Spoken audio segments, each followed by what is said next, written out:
Alright, just showing you the picture of the backyard right now, and just the couple of changes I've made since I wanted to investigate permaculture and how it would be applied. And so there's a quick panorama, and then let's go back. And so before, the ground was just all completely dead and stuff, and down here I'm actually investigating hugel pots, to see if I can grow alfalfa and vetch in hugel pots, and trying to go apricot seedlings in those little pots. And that plant was already there, and recently planted a rosemary, and also put down a lot of ground cover. The neighbors were giving away this, their yard waste, and so I just threw it down as kind of an in-place mulch. Then right here I put a little, actually not raised bed, but sunken bed garden, in that I had changed the land contour such that it drained away from the house into the garden, because it used to, the water would all just come right up into this patio area and just flood the entire thing during the monsoon season. So there I'm trying to get more seedlings started, and 2 Chinese chestnut trees, another apricot tree, and some sorghum along with peanut plants, and then a little wind block to try and prevent the wind from blowing all the straw away. And so then there's some of the soil that was removed, and you can just see that prior to starting there was very little organic matter, and it's all just dirt and granite. And that's actually some of the better stuff and material right here that actually had some grass, but other stuff was all just rock and granite, and then there was like a thin layer of dust on the top that was getting blown around. So like a little ant colony, I gave them a little bundle of sticks so that they could hide under.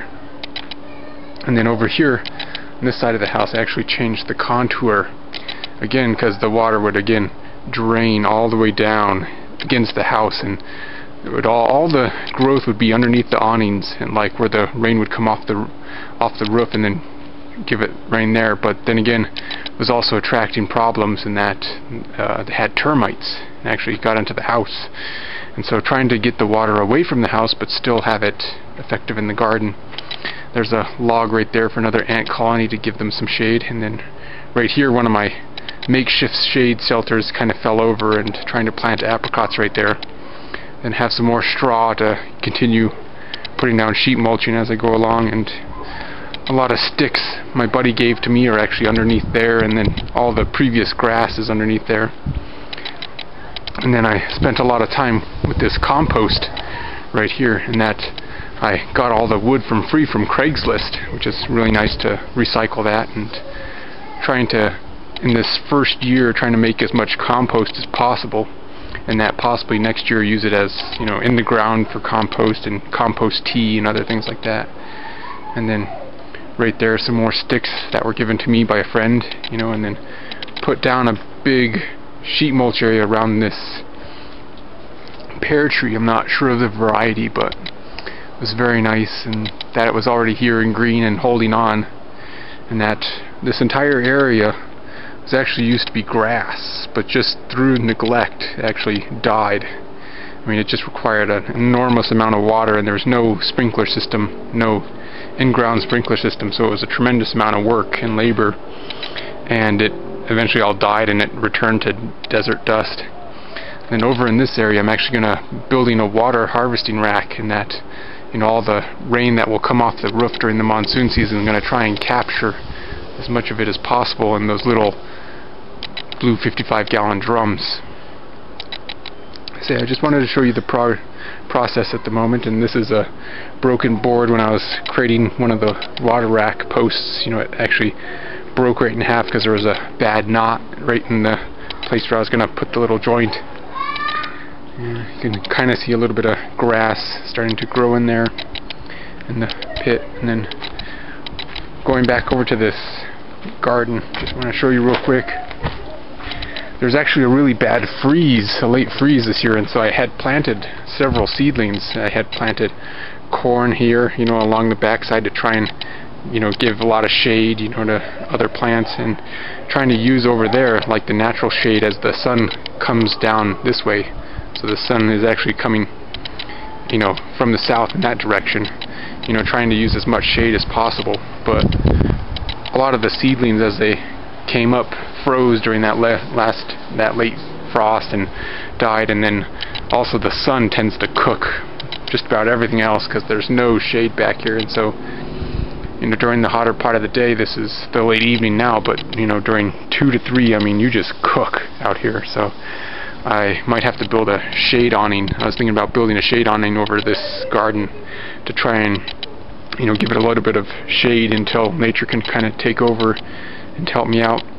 And also I can find some good pioneering plants. So just another panorama again of the project that I'm doing.